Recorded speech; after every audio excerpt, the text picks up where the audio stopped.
Yes class 10th। तो second chapter में हमने स्टडी करना है जीरोस के बारे में कि किसी पॉलिनोमियल की कितनी जीरोस होती हैं और उन जीरोस को कैसे फाइंड आउट करते हैं। तो सबसे पहले तो हम स्टडी करते हैं कि किसी पॉलिनोमियल की जीरोस होती कितनी है, मतलब नंबर ऑफ जीरोस के बारे में। अब नंबर ऑफ जीरोस कैसे बताते हैं, ध्यान रखना है। नंबर ऑफ जीरोस जो है वो इक्वल होती है डिग्री ऑफ पॉलिनोमियल की। Degree of polynomial equal to number of zeros, मतलब कि अगर किसी पॉलिनोमियल की डिग्री 1 है, डिग्री का मतलब क्या होता है, highest power of variable. Highest power of variable, variable की जो सबसे बड़ी पावर होती है उसको डिग्री बोलते हैं। और जितनी डिग्री होगी पॉलिनोमियल की उतनी ही क्या होंगी, उसकी जीरोस होंगी। जैसे हम एक एग्जांपल देखते हैं, हमारे पास ये एक पॉलिनोमियल है, इसकी जो डिग्री है मतलब वेरिएबल की पावर है वो कितनी है, यहाँ पे 1 है। डिग्री 1 है तो नंबर ऑफ जीरोस भी कितनी होंगी, 1 होगी। ये आ गया 2x² माइनस 5x प्लस 4। इसमें वेरिएबल की मैक्सिमम पावर देखेंगे, यहाँ पे पावर 2 है और यहाँ पे 1 है, तो मैक्सिमम पावर 2 हुई, बड़ी पावर हमारे पास, बड़ी पावर 2 हुई तो इसकी डिग्री 2 है, तो इसमें नंबर ऑफ जीरोस भी कितनी है, 2 है। तो ऐसे ही हम बता सकते हैं किसी भी पॉलिनोमियल में उतनी ही नंबर ऑफ जीरोस होती हैं जितनी उस पॉलिनोमियल की डिग्री होती है। तो ये ध्यान रखना है हमने। नेक्स्ट अब हमसे पूछा गया कि जीरोस फाइंड आउट कैसे करें। लीनियर पॉलिनोमियल की जीरो फाइंड आउट करना हमने 9th क्लास में सीखा हुआ है। जीरो का मतलब होता है वेरिएबल की वैल्यू निकालना और ऐसी वैल्यू निकालना जिसके लिए इसका आंसर क्या आए, जीरो आए। तो वेरिएबल की वैल्यू हम यहां से निकाल सकते हैं, 2x इज इक्वल टू -4 और x की वैल्यू -2 आ जाएगी यहां से। तो जीरो का मतलब क्या होता है, सिंपल ध्यान रखना है, वैल्यू ऑफ वेरिएबल। जीरो का मतलब नंबर जीरो से नहीं है, यहाँ पे जीरो का मतलब है वैल्यू ऑफ वेरिएबल। वेरिएबल की वैल्यू निकालनी है आपने, variable x y z m n कुछ भी हो सकता है। तो वेरिएबल की जो भी वैल्यू आएगी वो आपकी क्या हो जाएगी, जीरो हो जाएगी। अब देखिए यहाँ पे इस पॉलिनोमियल की जो डिग्री थी वो 1 थी, तो इसका एक ही आंसर है। अब सेकेंड डिग्री की जो पॉलिनोमियल होती है, सेकेंड डिग्री की पॉलिनोमियल मतलब कि क्वाड्रेटिक पॉलिनोमियल के बारे में हमने स्टडी करना है। इसकी डिग्री क्या होती है, 2 होती है और इसकी जीरोस फाइंड आउट करना हमने 10th क्लास में स्टडी करना है। जैसे हमारे पास एक एग्जांपल है 2x² प्लस 5x प्लस 3। आपको इसकी जीरोस फाइंड आउट करनी है। तो जीरोस फाइंड आउट करने के लिए हमें ये तो पता है कि x की ऐसी वैल्यू निकालनी है जिसके लिए इसका आंसर जो है वो जीरो आए। अगर आंसर जीरो आए तो हम इसको जीरो के इक्वल लेके चलते हैं और हमें x की वैल्यू निकालनी है। x की वैल्यू फाइंड आउट करने के लिए क्या करेंगे, क्वाड्रेटिक पॉलिनोमियल है, क्वाड्रेटिक को लीनियर में फैक्टराइज करेंगे। और फैक्टराइज करना हमने 9th क्लास में सीखा हुआ है।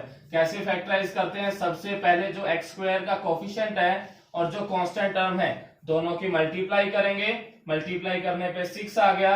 6 किस किस की मल्टीप्लाई करने से आता है, सभी मेंशन करेंगे। 6 आता है 1 मल्टीप्लाई 6, 2 मल्टीप्लाई 3, और तो कोई भी नहीं आता। देखें तो 3 मल्टीप्लाई 2 होता है और 6 मल्टीप्लाई 1, यही होते हैं बाकी। अब इस पॉलिनोमियल में 2 टर्म्स हमारे लिए इंपॉर्टेंट है। कौन कौन सी, एक तो जो कांस्टेंट टर्म है उसके आगे साइन कौन सा है, प्लस का, और x के आगे वाला नंबर लेना है वो है 5। ध्यान रखना है, कांस्टेंट टर्म के आगे का साइन और x के आगे वाला नंबर।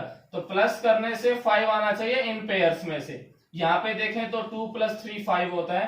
तो हमारे पास जो मिडल टर्म थी उसके 2 पार्ट्स हो गए, जो हमारे पास यहाँ से पेयर सिलेक्ट हुए। तो 5x के 2 पार्ट्स हो गए, 2x प्लस 3x, ये +3 एज इट इज आ गया।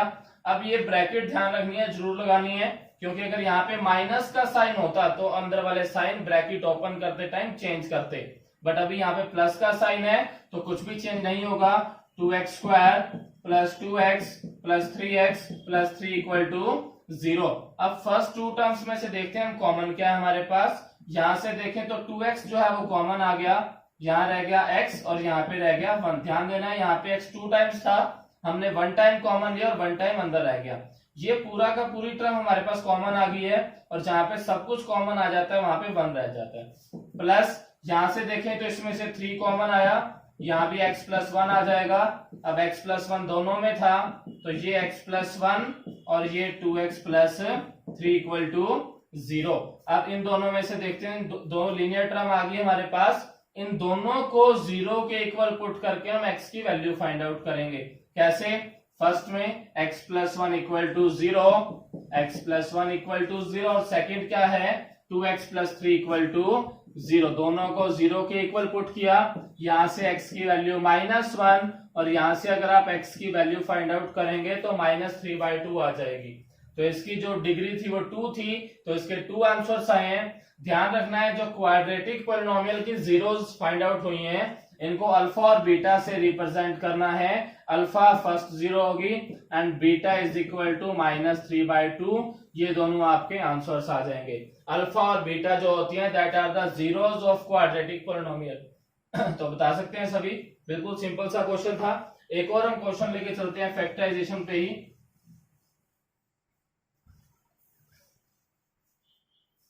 नेक्स्ट क्वेश्चन है हमारे पास 3x² - 7x - 6। आपको इसकी जीरोस फाइंड आउट करनी है, तो जीरोस फाइंड आउट करने के लिए इसको इक्वल टू 0 लेके चलेंगे। क्या करेंगे? सबसे पहले जो x² का कोफिशिएंट है और जो कांस्टेंट टर्म है दोनों की मल्टीप्लाई कर देते हैं। 6 3 का कितना हुआ 18। 18 किस किस की मल्टीप्लाई से आता है मेंशन करेंगे। 1 मल्टीप्लाई 18, 2 मल्टीप्लाई 9, 3 मल्टीप्लाई 6, और कुछ नहीं होता इसके बाद। अब इस क्वाड्रेटिक पॉलिनोमियल में 2 टर्म्स हमारे लिए इंपॉर्टेंट होती है। कौन कौन सी? एक तो कांस्टेंट के आगे वाला साइन जो माइनस का है, और x के आगे वाला नंबर जो क्या है 7 है। तो माइनस करने से 7 बनना चाहिए। क्या ये माइनस करने पे 7 होता है? नहीं होता। यहाँ 7 होता है, ये माइनस करने पे 7 आ गया। तो 3x² माइनस 7x कैसे बना? 9 - 2, 9x minus 2x minus 6 equal to 0। अब ब्रैकेट्स ओपन करेंगे, यहाँ पे माइनस का साइन है तो आगे वाले साइन चेंज होंगे। -9x ये +2x हो गया, और -6 इक्वल टू 0। अब इन 2 टर्म्स में से देखते हैं कॉमन क्या हुआ। 3x हमारे पास कॉमन आ गया, 3 और 9 दोनों 3 पे डिवाइड होते हैं, और x भी दोनों में है। 3 कॉमन आया, x 2 टाइम्स था, 1 टाइम कॉमन आया, 1 टाइम रह गया। 9 को 3 से डिवाइड किया तो यहाँ पे 3 रह गया। प्लस यहाँ पे देखें 2 पे दोनों डिवाइड हो रहे हैं, तो 2 हमने कॉमन ले लिया। x - 6 को 2 से डिवाइड किया तो क्या रह गया 3। तो x - 3 देखें दोनों में सेम आया है। अगर कभी आपका ये सेम नहीं आता तो मतलब कि आपने मिस्टेक की है, आपके क्वेश्चन को फिर से चेक करना है। तो x - 3 अभी सेम आया था, तो ये x - 3 कॉमन ले लिया हमने, बाकी रह गया 3x + 2 इक्वल टू 0। अब दोनों लीनियर टर्म्स को 0 के इक्वल पुट करना है हमने। क्या हो जाएगा यहाँ पे x - 3 इक्वल टू 0, और सेकंड है 3x + 2 इक्वल टू 0। दोनों को 0 के इक्वल पुट किया, यहां से x की वैल्यू 3, और यहां से अगर आप x की वैल्यू निकालोगे तो -2/3 आ जाएगी। 2 जीरोस आई, दोनों जीरोस को किससे रिप्रेजेंट करते हैं? अल्फा और बीटा से। तो अल्फा की वैल्यू 3 और बीटा की वैल्यू -2/3। ये आपके आंसर्स हो जाएंगे। तो होप सो सभी का हो जाएगा क्वेश्चन। ये 9th क्लास में आपने फैक्टराइजेशन तक सीखा हुआ है, सिर्फ ये स्टेप लास्ट में एक्स्ट्रा है। बिल्कुल सिंपल सा क्वेश्चन था। देखिए जीरोस फाइंड आउट करनी हमने सीख ली। हमने ये भी सीख लिया किसी पॉलिनोमियल की कितनी जीरोस होती हैं। अब आपको एक क्वेश्चन दिया है 3x² + x³ - 2x + 5। आपसे पूछा गया है कि इस पॉलिनोमियल की कितनी जीरोस है। How many zeros are there of this polynomial. इस पॉलिनोमियल की कितनी जीरोस होंगी, तो आपको बताया था कि नंबर ऑफ जीरोस जो है वो डिग्री के इक्वल होती है। इसकी डिग्री कितनी है? डिग्री मतलब हाईएस्ट पावर, सबसे बड़ी पावर यहाँ पे 3 है, तो इसकी जीरोस भी कितनी हो जाएंगी? 3 हो जाएंगी। अब देखो पॉलिनोमियल से तो हमने बता दिया कितनी जीरोस होंगी। आपसे ग्राफ देके पूछ लिया कि इस ग्राफ में जिस पॉलिनोमियल का ग्राफ बना हुआ है उसकी कितनी जीरोस हैं। आपको एक ग्राफ दिया गया है और आपसे पूछा गया है कि ये जिस पॉलिनोमियल का ग्राफ बना हुआ है उस पॉलिनोमियल में नंबर ऑफ जीरोस कितनी है। आपने सिर्फ नंबर ऑफ जीरोस बताना है। तो कैसे बताएंगे? ध्यान रखना है, कोई भी ग्राफ अगर आपको दिया जाता है तो वो ग्राफ एक्स एक्सिस को जितने पॉइंट्स पे कट करता है उतनी जीरोस होती हैं। ध्यान रखना है, एक्स एक्सिस को कंसीडर करना है। अब ये ग्राफ एक्स एक्सिस मतलब हॉरिजॉन्टल लाइन जो है इसको कितने पॉइंट्स पे कट कर रहा है उतनी जीरोस होंगी। तो यहाँ पे देखते हैं 1 2 एंड 3, तो नंबर ऑफ जीरोस क्या होगी यहाँ पर 3 होगी। और ग्राफ हमें दे रखा है, सपोज करो ये दे दिया आपको, इसकी कितने जीरोस होंगी, ये ग्राफ एक्स एक्सिस को कितने पॉइंट्स पे कट कर रहा है, एक ही पॉइंट पे, तो इसकी जीरोस कितनी हो जाएंगी, 1 हो जाएंगी। ऐसे और क्वेश्चंस भी आपको दिए जा सकते हैं।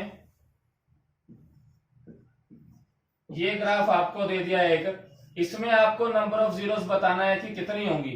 अब ये देखें तो एक्स एक्सिस को कितने पॉइंट्स पे कट कर रहा है, 1 2 3, और ये टच कर रहा है तो 1 इसको काउंट करेंगे तो नंबर ऑफ जीरो इसकी कितनी हो जाएंगी, 4 हो जाएंगी। ऐसे कोई भी क्वेश्चन आपको दे सकता है, आपने नंबर ऑफ जीरोस बतानी है तो ग्राफ से हम इजीली बता सकते हैं इसकी नंबर ऑफ जीरोस कितनी होंगी। ये आपकी एक्स एक्सिस है और ये वाई एक्सिस है, ये लाइन आपको गिवन है। अब ये लाइन जो है एक्स एक्सिस को कट ही नहीं कर रही, ये तो सिर्फ वाई एक्सिस को कट कर रही है। अगर ये एक्स एक्सिस को कट नहीं कर रही तो नंबर ऑफ जीरोस कितनी हो जाएंगी, 0 हो जाएंगी। इसकी कोई भी जीरोस जो है वो नहीं होंगी। ध्यान रखना है, कोई भी ग्राफ अगर आपको दे रखा है तो एक्स एक्सिस को जितने पॉइंट्स पे कट करेगा उतनी ही उसकी जीरोस होंगी। तो क्लियरली हम बता सकते हैं ग्राफ से भी और पॉलिनोमियल से भी कि कितने जीरोस होंगी, और क्वाड्रेटिक पॉलिनोमियल की जीरोस भी हम फाइंड आउट कर सकते हैं। ओके।